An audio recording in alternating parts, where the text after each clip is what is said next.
When and where did our ancestors first fashion footwear? We cannot look to physical evidence of shoes for the answer, as the perishable materials from which they were made would no longer be evident. Ichnology, the study of fossil tracks and traces, can help to answer this unresolved question through a search for clear evidence of footprints made by humans who were shod, that is, wearing some kind of foot covering. But this is no simple endeavor, as our research team from the Cape South Coast Ichnology project in South Africa recently reported. Over the past 15 years, we have identified more than 350 vertebrate track sites along the Cape Coast. These include a number of tracks made by humans who were clearly walking or jogging barefoot, as evidenced by toe impressions. But we also noticed similar trackways, seemingly well preserved, that contained no toe impressions.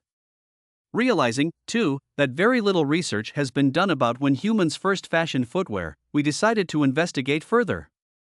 To do so, we studied relevant research from various parts of the world, using our knowledge about milestones in human technological development, such as when and where our ancestors had the technology to create bone tools which could have been used for sewing.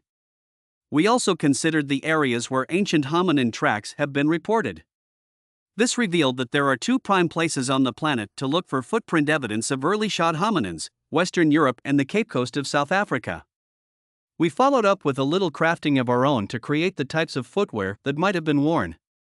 Most of the track sites we have found are between about 70,000 years and 150,000 years in age, so that is the time period we focused on.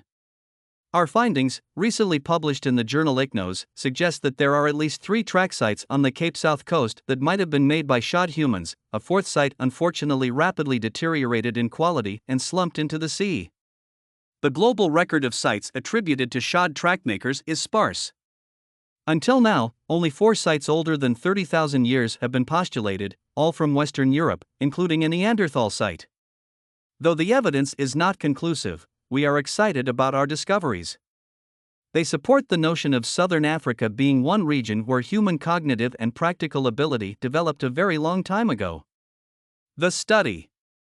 We considered the published studies on possible shod human tracks from Western Europe and searched the Cape Coast for similar sites.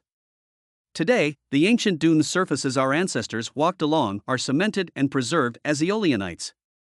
We have previously reported on the tracks of our barefoot Homo sapiens ancestors along this coastline and now focused on 3 sites which appeared to be of hominin origin and were crisply outlined, but contained no evidence of toe impressions. Next, we drew on our knowledge of sandals used by the indigenous sand people on the sands of the Kalahari Desert to give us ideas about what ancient footwear might have looked like. After studying museum specimens, depictions of footwear in the San Roque Art Record, and the oldest surviving examples of footwear, it was time to do a little cobbling. We crafted various types of footwear and used them to create trackways on the beaches and dunes of the Cape South Coast, then we analyzed them. From these experiments it became clear that an open, hard-sole design, with tracks made on moist, moderately soft but nonetheless cohesive sand, best fitted the findings at the 3 fossil track sites. Preservation and clarity. Usually, to identify hominin tracks, the presence and alignment of toe impressions is a crucial factor. Clearly, such features are unlikely to be present in the tracks of ancestral humans using footwear. We needed to ensure that the findings suggesting shod hominins were genuine rather than being due to poor preservation or erosion, or that the tracks had simply been made in soft sand by barefoot humans.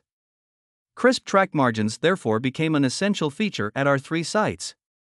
Tracks had to have an approximate hominin footprint outline. Strap attachment points, if they left marks in the tracks, formed a welcome bonus. None of the 3 sites has been dated at this point, although nearby dated sites suggest that they range in age from around 70,000 years to more than 130,000 years old. While our evidence is suggestive, we do not consider it conclusive as yet. We're searching for further sites which ideally, in addition to displaying good preservation, would contain long trackways to allow for detailed analysis. Why make footwear? One obvious question stemming from this research is why our ancestors would have elected to create footwear, whereas up until that point they had survived barefoot. Perhaps once they had developed the means to create complex clothing through bone tools, footwear might have been a logical addition. Anyone who has tried to forage on the Cape Coast today knows how sharp some of the rocks are and how easy it is to suffer a laceration if not wearing shoes. In the Middle Stone Age, about 130,000 years ago, an infected laceration might well have been a death sentence.